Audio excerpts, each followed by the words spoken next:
তাহলে issue of advertisement and file affidavit 30 মের মধ্যে আমাদের করতে হচ্ছে, যতক্ষণ রিভিউ না হচ্ছে। কমেন্সমেন্ট অফ অনলাইন অ্যাপ্লিকেশন, এটা টাইম দেওয়া হয়েছে 16 জুন পর্যন্ত। মানে যারা অনলাইনে অ্যাপ্লিকেশন করতে পারবেন 16 জুন পর্যন্ত। Last date of online application 14 July করা হয়েছে, হাতে সময় রাখা হয়েছে, যাতে রিভিউ হতে যদি টাইমটা বেশি লাগে সেই জন্য আমরা ইচ্ছা করে 2 মাস হাতে টাইম রেখেছি। পাবলিকেশন অফ প্যানেল আমরা 15 নভেম্বর করেছি, কারণ আমাদের ডিসেম্বরের মধ্যে করতে বলেছে। আর কাউন্সিলিং যেটা কমেন্সমেন্ট হবে সেটা 20 নভেম্বর। আমরা চাইছি নভেম্বরের মধ্যে, যদি রিভিউতে কিছু বিচার না হয় তাহলে আমরা নভেম্বরের মধ্যেই কাউন্সিলিং করে টোটালটা করে দেব। এখানে যা হয় সিস্টেম অনুযায়ী, যেহেতু কোর্ট বলে দিয়েছে, আমরা কিন্তু বলছি না এটা কোর্টের order.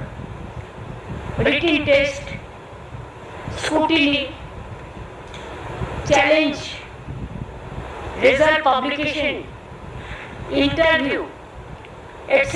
shall be completed in the meantime. সব প্রসেসই আমরা করে নেব যদি রিভিউতে কিছু আমরা বিচার না পাই। অ্যাডভার্টাইজমেন্ট যেটা করা হবে, advertisement may be made for the 24,203 such posts which have been deemed to be vacant। 24,203 যেটা হাইকোর্টের অর্ডার অনুযায়ী ডিম টু বি ভ্যাকেন্ট হয়ে আছে। যদিও তারা কাজ করছেন, তারা কাজ করে যান, তারা ডিসেম্বর পর্যন্ত মাইনে কনফার্ম করেছেন, সুপ্রিম কোর্ট আমরা তো অ্যাপিল করেছিলাম। সুতরাং তারা বেশি চিন্তা না করে তারা তাদের কাজ করে যান, আর আমাদের কাজও আমরা করে যাব। অ্যাডিশনাল তাছাড়াও এই 24,203 জন টিচার যেটা ভ্যাকেন্ট আছে সেটা সব মিলিয়ে, তাছাড়াও আরো অ্যাডিশনাল আমরা কিছু ভ্যাকেন্সি ক্রিয়েট করেছি, কারণ আমাদের অনেক খালি পোস্ট আছে। আমি আপনাদের আগেই বলেছি 11,517 ভ্যাকেন্সি ফর 9 and 10, এটা অ্যাডিশনাল, এবং 6,912 ফর 11 and 12 টিচারদের জন্য এক্সট্রা পোস্ট করা হচ্ছে। আর 571 জনের জন্য গ্রুপ সি এবং 1000 গ্রুপ ডির জন্য করা হচ্ছে। তাহলে total vacancies propose to B field of 44,203। মোট ভ্যাকেন্সিস 44,203।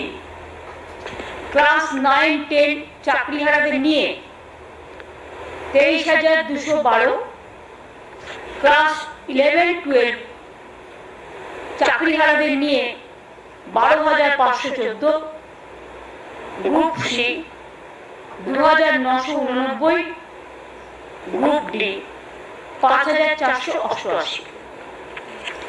এটা রাখা হয়েছে। যারা চাকরি করে এসেছেন অথচ বয়স পেরিয়ে গেছে, এরকম তো অনেক কেস আছে। ধরুন ওদের একটা এজ লিমিট আছে, যারা অ্যাপ্লিকেশন করবে এই চাকরির জন্য, চাকরিহারাদের চাকরি পাওয়ার ক্ষেত্রে সেখানে তাদের একটা এজ রিল্যাক্সেশন করা হবে, অর্থাৎ তারা যেন প্রত্যেকেই পরীক্ষায় বসতে পারে, বয়সের জন্য সেটা আটকাবে না। তাছাড়াও আমরা আরেকটা অ্যাডভান্টেজ দেবো, সেটা ডিটেলস এখনো তৈরি হয়নি।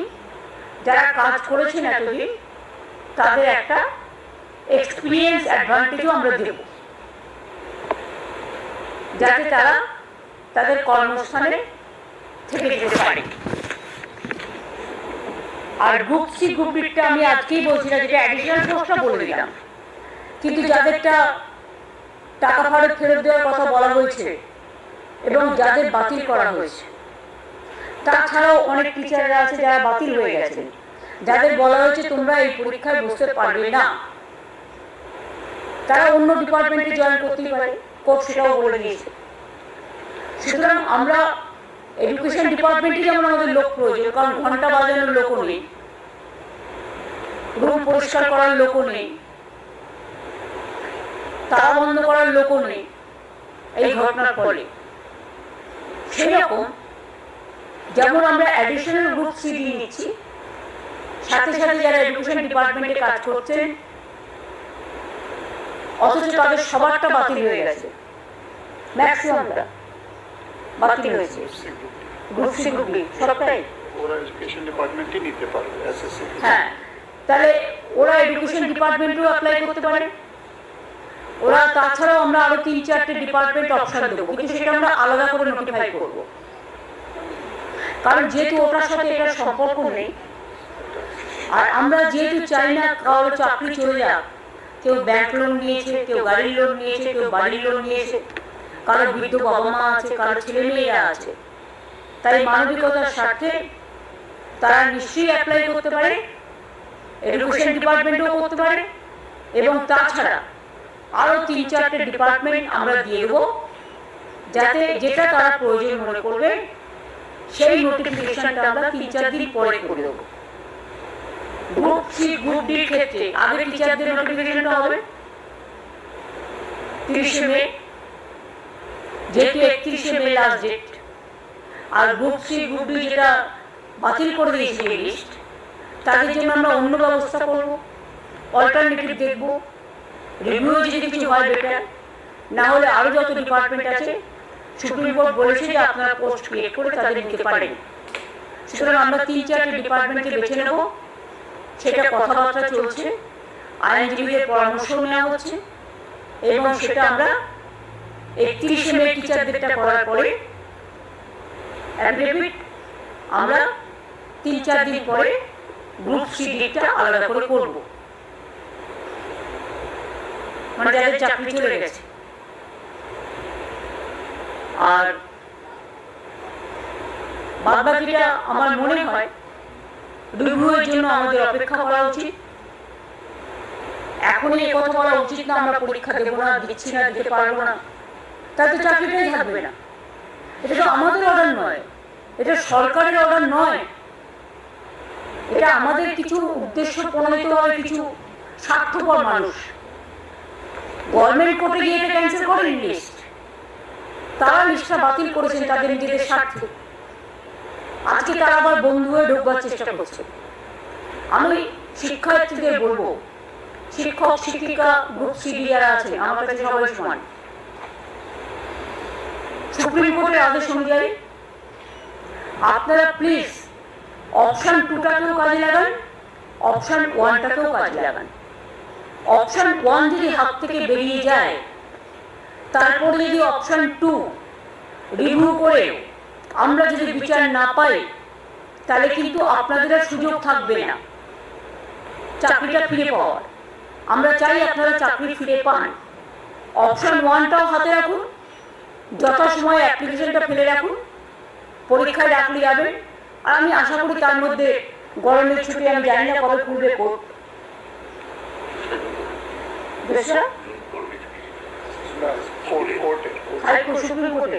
সুপ্রিম কোর্টে কবে খুলবে আমি জানি না ঠিক। সুপ্রিম কোর্টে গরমের ছুটি শেষ হওয়ার পরেই আমরা রিভিউ পিটিশনটা নিয়ে আবার রেজ করব, এবং তার জন্য অনেকটা টাইমও রাখা হয়েছে, যাতে আমরা একটা সুযোগ নিতে পারি, চেষ্টা করবো অন্তত কথা বলার। আমাদের আইনজীবীরা তারা সাধ্যমতো লড়বেন, কিন্তু বিচার তো আমার হাতে নেই, বিচারের দায়িত্ব বিচারপতিদের হাতে।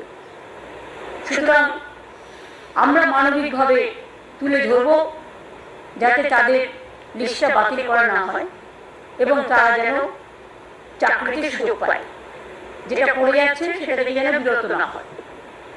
আর যদি সেটা নাও হয়, তা সত্ত্বেও আমি বলছি আপনারা স্কুলে যাচ্ছেন যান, ডিসেম্বর পর্যন্ত তো অলরেডি সুপ্রিম কোর্ট বলেই দিয়েছে মাইনে পাবেন, আর তার মধ্যে আপনারা পরীক্ষাটায় বসুন, আপনাদের এজ রিল্যাক্সেশন করা হচ্ছে, এক্সপিরিয়েন্স ব্যাপারটাও দেখা হচ্ছে।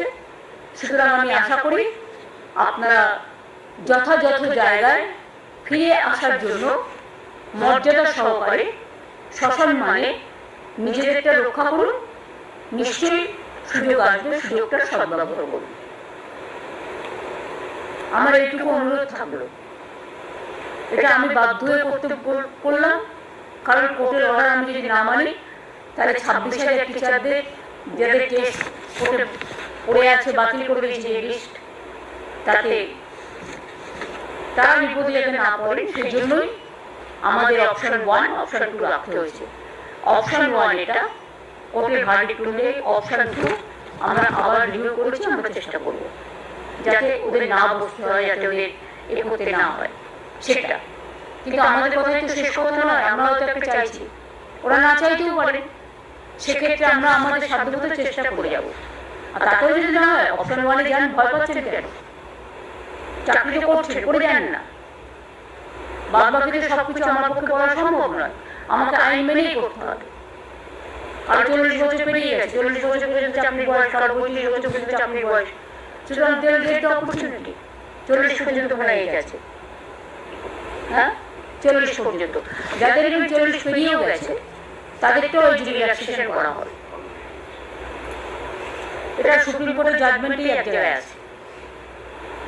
প্লাস এতদিন কাজ করেছেন, জীবনের যে অভিজ্ঞতা সেটাও আপনার একটা প্লাস পয়েন্ট থাকবে। এইটুকু আমার বলার ছিল। আমি আপনাদের আবেদন করব যে এটা নিয়ে প্লিজ দয়া করে কেউ টিআর পিরিয়ড বাড়াবার জন্য আমার মুখের কথা ডিস্টার্ব করবেন না। কারণ এটা কিন্তু আমাদের কোর্টকেও প্লেস করতে হবে যে আমরা নোটিফিকেশন করবার আগে প্রেস মিডিয়াকে কনফিডেন্সে নিয়ে এই কথাগুলো বলেছি, এবং তারপরেই আমরা কিন্তু নোটিফিকেশনটা করব। আপনাদের আগে জানালাম, তারপরে আমরা করবো। আজকে দেখুন 27 তারিখ হয়ে গেল, তো আমাদেরও তো নোটিফিকেশন করবার জন্য লয়ারদের কনসাল্ট করে, ডিপার্টমেন্টকে কনসাল্ট করে আমাদের কাজটা করতে হবে। সেই জন্য 2 দিন আমরা হাতে রেখেছি। আর তো আমাদের টাইম নেই। কিন্তু রিভিউ পিটিশনটা আমরা স্ট্রংলি লড়বো, এটা আপনাদের আমি বলতে পারি। এটাই আজকে বলার ছিল, যাতে সবাই জানতে পারে। সেই জন্যই আমি ফেস টাইমে আগে থেকে বলে দিয়েছিলাম যে আপনারা লক্ষ্য রাখুন, যাতে কারো কথা শুনে কাকে কান নিয়ে পালিয়েছে বলে আমরা না দৌড়াই।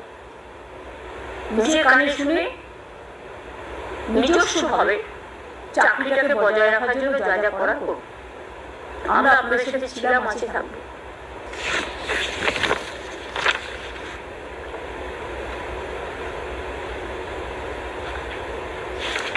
যাদের যোগ্যতা আছে তারা প্রত্যেকে অ্যাপ্লাই করতে পারবে। আমাদের ইন্টেনশন হচ্ছে তাই, যাদের রিকুইজিট কোয়ালিফিকেশন আছে ফর সেট পোস্ট, যে পোস্ট মানে অ্যাডভার্টাইজ করা হবে, age relaxation will be given to the candidates in terms of the order of the Honorable Supreme Court. The new recruitment rules is ready, both for teaching and non-teaching post.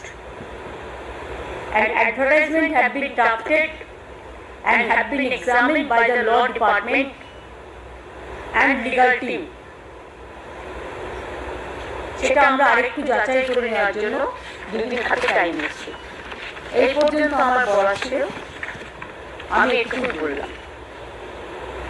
আশা করি এটা নিয়ে 26,000 টিচারদের ব্যাপার আছে, জলগুলো করবেন না কেউ। টিচারদের আমি ত্রিপুরাতেও দেখেছি 10,000 টিচার ছাঁটাই হয়ে যাওয়ার পরে প্রতিশ্রুতি দেওয়া সত্ত্বেও বর্তমান সরকার সেখানে যারা আছেন করেন তো নিয়ে উপরন্তু লাঠি মেরেছেন, মাথা ফাটিয়ে দিয়েছেন সবাইকে। ইউপিতে 69,000 টিচারের চাকরি চলে গেছে, এমনকি আরো অনেক রাজ্যে প্যানেল ক্যান্সেল হয়ে গেছে। আপনারা মধ্যপ্রদেশে দেখেছেন ভ্যাপাম কেস নিয়ে কি হয়েছে, কতজন মারা গেছে, আজ পর্যন্ত মানুষ বিচার পায়নি। কিন্তু আমরা বিচারের বাণী যাতে নীরবে নিভৃতে না কাঁদে, কবিগুরু রবীন্দ্রনাথ ঠাকুরের কোটেশন অনুযায়ী আমরা চাই বিচারের সাথে, মর্যাদার সাথে, সসম্মানের সাথে আপনারা কাজটা করুন, যাতে সমাজ উপকৃত হতে পারে। ধন্যবাদ।